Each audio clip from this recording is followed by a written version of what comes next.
What's good, everybody? It's your boy O'Shea Duke Jackson, back at it again with another episode of Kinganda Connect, and I'm back here with a very talented guest, Zack. I want to say Mkwessa. Mkwessa. First verse, I'm armed till I'm on an island. I keep messing it up, but for some brothers and sisters that may not know, he's a very huge in the Francophone African community, huge influencer, athlete. But I'll let him explain all the great things that he does. Go ahead, brother. Tell him who you are. Hi everybody, I'm Zack Mkwessa. I am a professional boxer, African heavyweight champion. I'm a kickboxer, world kickboxing champion at Glory, light heavyweight. Zack fena saldırıyor. Kol bolu bayıl. Knockout. İnanılmaz. For your winner, Zack Mkwessa. Şimdi kickbox heyecanı sona. I'm a writer, I write books, I'm an engineer, I'm a brother, and that's the most important part. All right. And we met one day here in Acacia Mall, and I was very blown away and very impressed by the things he had to say. And he was watching the Kinganda channel, which he watches a lot of people.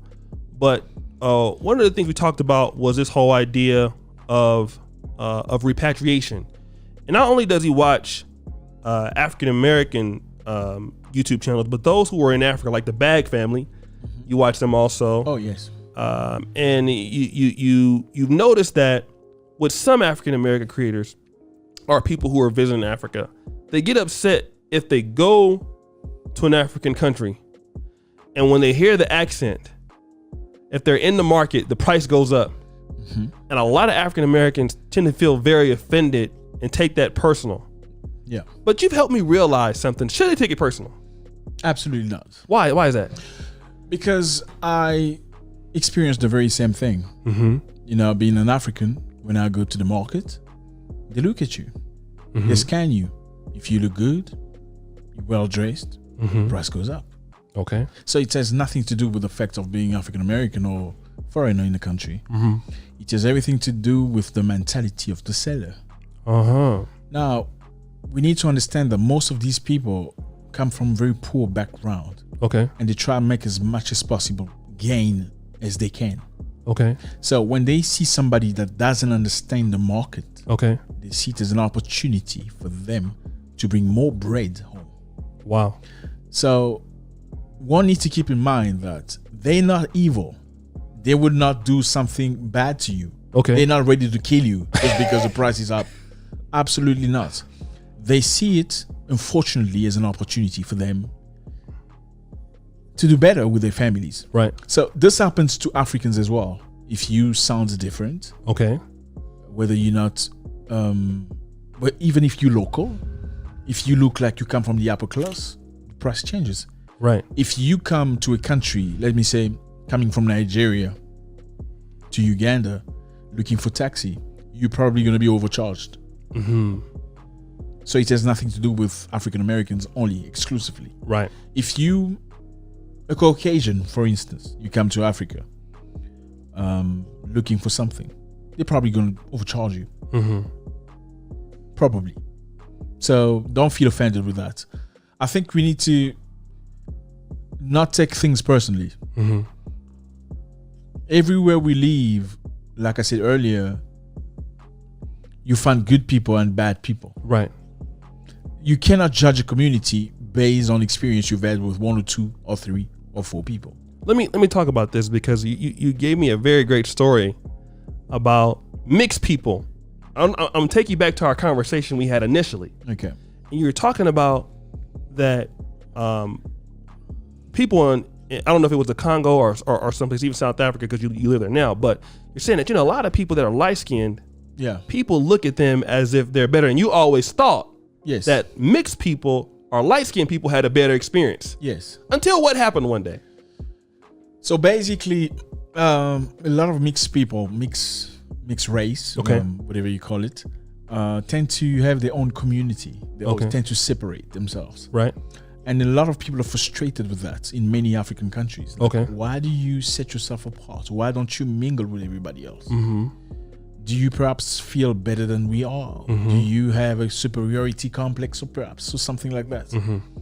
But then I investigated. I was one of them. I used to judge them. Like, why do you just intermarry between you only guys? Mm-hmm. Why do you only have friends within your own community? So one day a friend of mine said, you know what? Before you judge us, I'd like you to come and experience what we experience. Mm-hmm. Then we went together to a shop where I asked the price of an item. The price that was given to me compared to what was given to him was nothing. His price was double my price. Wow. Same thing with rent. Same thing with taxis. Same thing with many things. Mm-hmm. Then I understood, oh, okay, now I get it. I understand now why you want to hang out your own kind, if I may say it that way. Right. Because they understand each other now. You understand each other. You have the same struggles, the same difficulties, the same issues, the same problems. So you feel like you can relate to one another. Right. So I want you guys to understand, the public to understand, that this is a problem that was built up from colonialism, with the oppression. People didn't feel at home and they wanted to urgently make as much as possible. Not understanding that the client will not run away. If he buy from you on an affordable price today, he probably going to come back tomorrow. So people tend to maximize as much as possible on the same day, on the very same day as much as possible, instead of building up a relationship with a client where they can come back, and buy perhaps today, buy tomorrow, or the next day. And then bring their friends and bring the friend and recommend people. Right. We still have the same struggle today, so don't really feel isolated. If you've ever experienced anything like that, in the name of everybody else, I want to apologize. I just want you to know that we do experience discrimination as well. Oh yeah. So it's not just Jamaicans or African Americans or white people. No, absolutely not. So within the African community as well, some people look at us and go, oh, those are the people that have made it out in life. So we do experience that. It's funny. I was with Wodi Maya at the Yaya Center in 2018 in Nairobi. We're there with Dr. Mumi and Wodi Maya. We were hanging out. And Wodi Maya was meeting a young lady that was staying in Kenya that was Rwandese but living in France. Okay. And but the place that we were staying at, we needed to pay the money for the night, and we didn't pay it. And so but we were so far away. You know how bad traffic can be. Yes. So the guy said, well, listen, I need you guys to pay me something about almost like $100. Okay. But you need to pay M-Pesa. Now, M-Pesa is like mobile money in Okay. in Tanzania, Kenya. Yep. So the issue was that we had the money, but we didn't have an M-Pesa account and no one to send it. Yes. So we needed to have somebody that had M-Pesa. When we went there, we were looking for because the Yaya Center is like a mall, and it operates with the M-Pesa station inside of it, or several. So we went there, and we were telling the guy we want to send this money in M-Pesa. The guy says you need to find somebody with an account. And every Kenyan that he went to, the lady said, "Where are you from?" Ghana. She said, "Oh no, you're Nigerian. Okay, I can't help you. You guys are scam artists." I'm sitting here watching this. He talked about it on his channel, and I'm looking at him as an African being discriminated on the continent of Africa. Absolutely. But if I were to walk, and I have to say this, brother Zach, there's been situations where people would have preferred to work with me, because I'm from America, versus somebody else, because they're from Uganda. That I know I've gotten benefits for certain times because of he's from America, so he must be trustworthy more so than this guy. Absolutely. That's from here. Yeah. And many times, like, I see the brothers that go to South Africa, and a lot of times my heart goes out to some of the brothers and sisters because you were a champion enough to go there and be successful. But there's so many businesses I've heard about, and the Nigerians go there and then they're discriminated against. The Zimbabwean community who has been there, discriminated against for years. And these are people that are from Africa getting discriminated, like getting beat up, getting their passports taken by the police. Yeah. Exactly. That's never happened to me or anybody that I know. Exactly. So I think we have a lot of issues that need to be resolved within the African continent.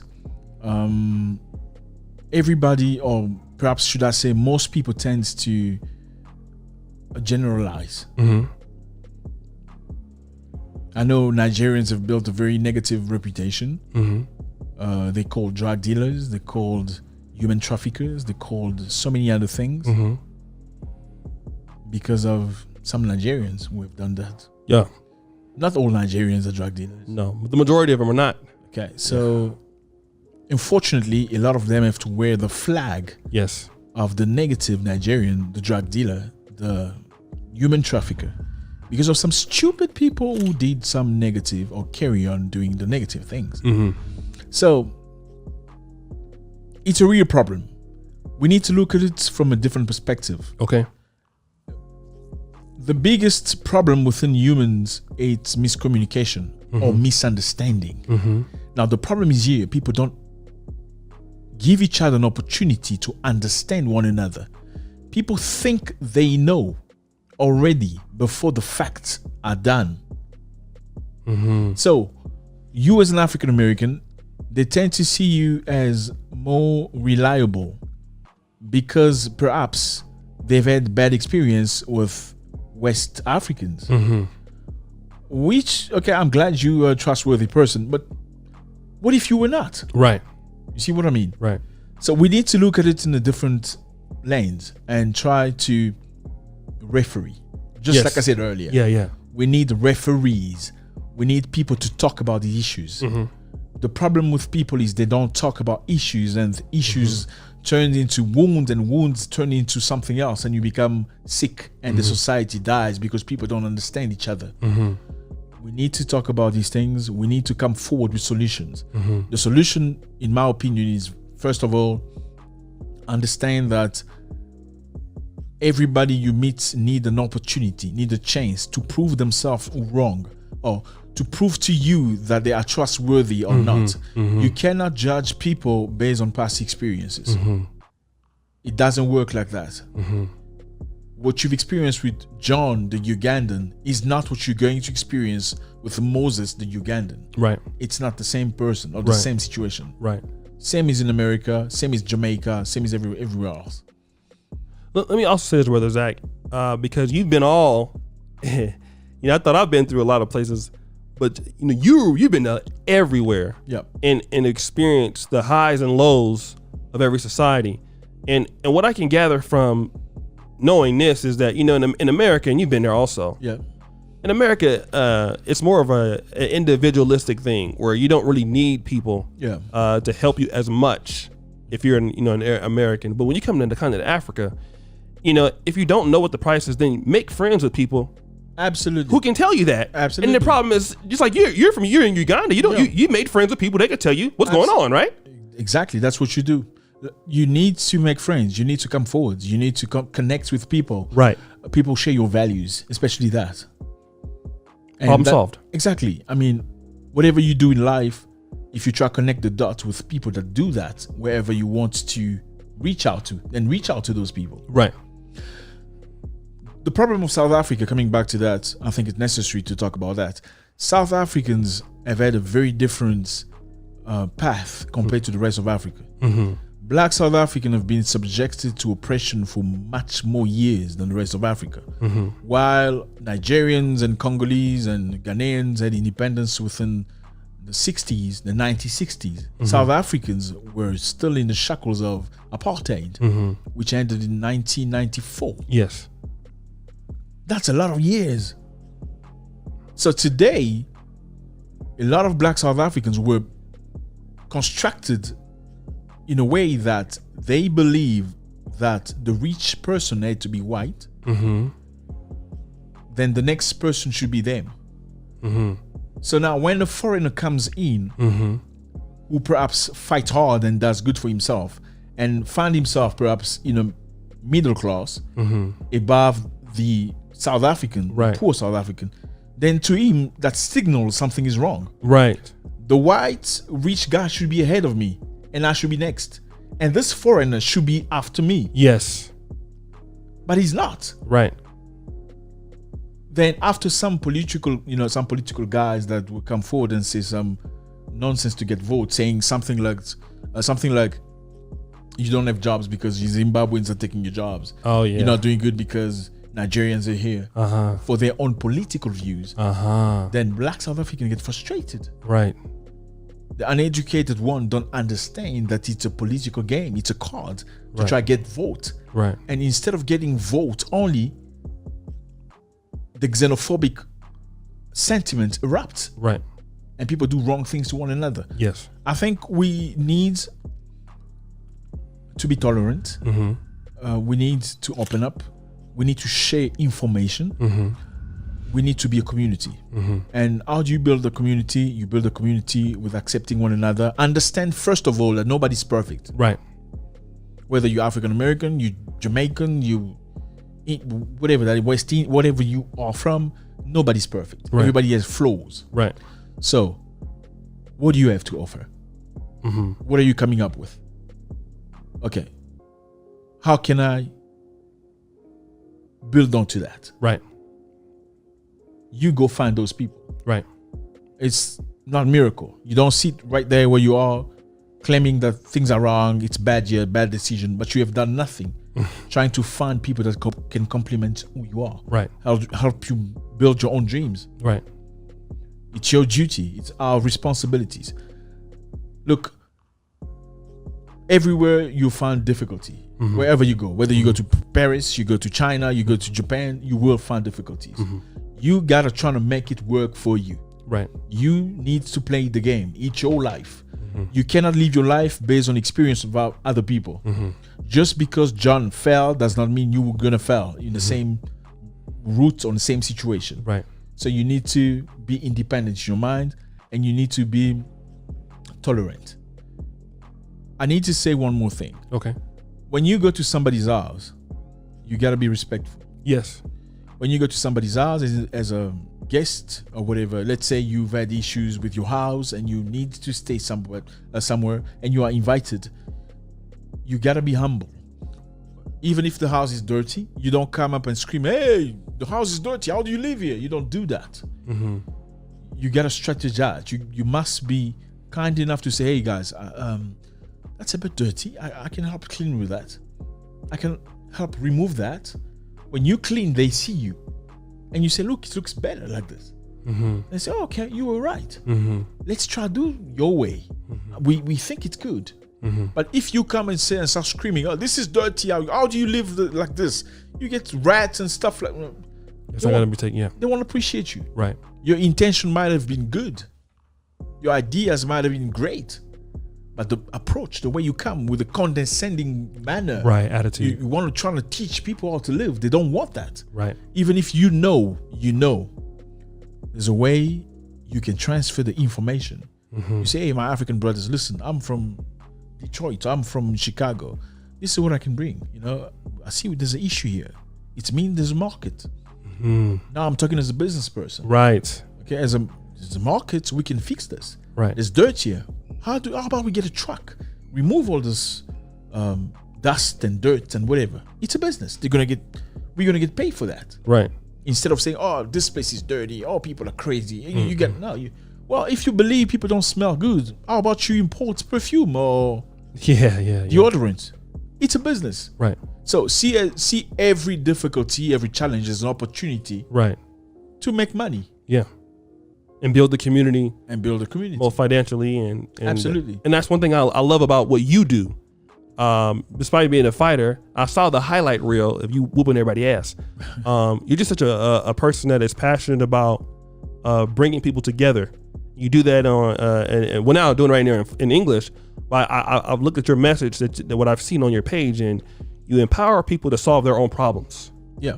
And to work together. Absolutely. And I'm glad you're over here in English, because that's something that we need to focus on as a diaspora, because other groups, we talked about the Lebanese. Yeah. If you don't solve these problems, then they come and solve it for you. Absolutely. And then your people don't have anything. That's right. We need to, like I said, we need, first of all, to be open-minded. We need to let ourselves be guided. Yeah, we need to let some people lead us. Sometimes we have issues letting other people lead us to a direction, because we tend to think that we know everything within our community, the black community I'm talking about. If you look at the other community, especially Joe Rogan, everybody's there. You know, they've built something positive where they can all come together and find solutions. What are we doing? We need to accept diversity of ideas. Right. You can't just make everybody your enemy because they think differently than the way you think. Okay. So in life, you find people that think differently. They have different ideas, which perhaps do not go in the same way of your idea as your ideas. What do? You don't reject them. You know, you see this fish. When they give you fish in Africa, they have bones. You don't throw the fish because there's bones inside. You eat the flesh, you throw the bones. Right. It's just like human beings. Every human being is like fish. It's like a fish. When you're hungry, you don't say, "Oh, the fish is got bones. I'm not gonna eat it." No, you will starve. Right. You eat the flesh and you throw the bones. Right. So see everybody you meet, whether it's African Americans, whether it's the diaspora, Africa, as fish. You are given fish. Now, what is the flesh you can eat? What are the bones you should throw? That's your decisions. Don't close yourself to opportunities by saying, I'm not finding people at my level of thinking. Yes, there are people at your level of thinking. Yeah. You are perhaps not, you have not been exposed to those people. Yeah. I should say. Yeah. But if you look hard enough, if you're patient enough, if you're dedicated enough, you will find your way. Oh, yeah. That's one thing I will say. In the continent of Africa, I've been to South Africa, I've been here, I've been in countries. There are people with much more money than you, doing better than you, living fantastic lives that, you know, and they don't even tell you. You know, no one would even come in and talk to you sometimes about it. So there's talented people here just like anybody else, anywhere else. And our mindset as black people is we need to have that mindset that I can achieve whatever I can achieve in the West, we can achieve it here with us. Absolutely. And our people, we got to give our people a chance that we can work together. Yeah. And if we can do that, we do great things. You can do it, you get there further. And so that's all I wanted to say. Any last words you have, brothers, for your many fans out there that are probably watching you every day in France, in French? Is this the first time you did an English interview on the podcast? Yes. We lucky, family. We lucky. Well, Africa is available to everybody. Some of you know Ghana had the year of return. Yes. A lot of people have gone there. A lot of African Americans have returned, and some of them are doing really, really good. But you gotta ask yourself a question. I want to come back. What do I offer? What can I bring back to Africa? Not just what can Africa give me. What can I give to Africa? We need different minds. When you come with your mind, with your ideas, you gotta construct it in a way that it's going to build somebody else's life as well. You cannot make money by yourself. It's impossible. You need people. You need people to marry into your idea. Right. You need people who trust you, believe in you. And for that, because they are not stupid, you've got to have things to offer, good ideas. So think about that and be open-minded. Be easy on your brothers from different continents. And my message to African brothers, we need to be accepting of our brothers who have come. They're not perfect, just like us. They have flaws, just like us. They have difficulties, just like us. Nobody's perfect. Give them a chance to grow. Give them a chance to find a spot, their place. They deserve it. All right, and again, this is our second one. Hopefully, we'll meet up before he goes back. He's also was stuck here in Uganda, but I can say that you never know who you might meet. And so I'm glad you stopped me, man, playing that 2K that day. I was playing my video game, and Champ coming, and just I watched you on YouTube, and we had a good discussion. So I'm just so glad that he was able to come in and share with us. I'll put all his contact information below, although most of his content is in French. I'm trying to convince him. I've been begging and pleading with him to do this in English. Maybe I should. I don't know. I've been trying to complete. You let us know in the comment section if you would like me to start doing things in English. Maybe we can. He's huge. He's like 1 million followers on Facebook, 1 million followers on YouTube in France. But I believe that the message for this way of thinking is not. He's a very oblique thinker. It's not talked about in the English communities. And I think this is something that a lot of people need to understand. And from a person that's come up from tough times and went to a foreign place, he was a repat himself. He went from the Congo to South Africa without any help, and he made a success of himself. So I think his story is very relative to those people who want to repat. I think he has a lot to. I know he has a lot to offer. So I'm trying to convince him to do a setup similar to this in English. So maybe what will convince Brother Zack to do that. Thank you, family, for coming by. Thank you very much. I appreciate you, and I'm gonna definitely make sure that I catch up with you before you leave. Thanks a lot. Thank you for having me. Subscribe, hit the bell. As you know, King Ghana forever. We out.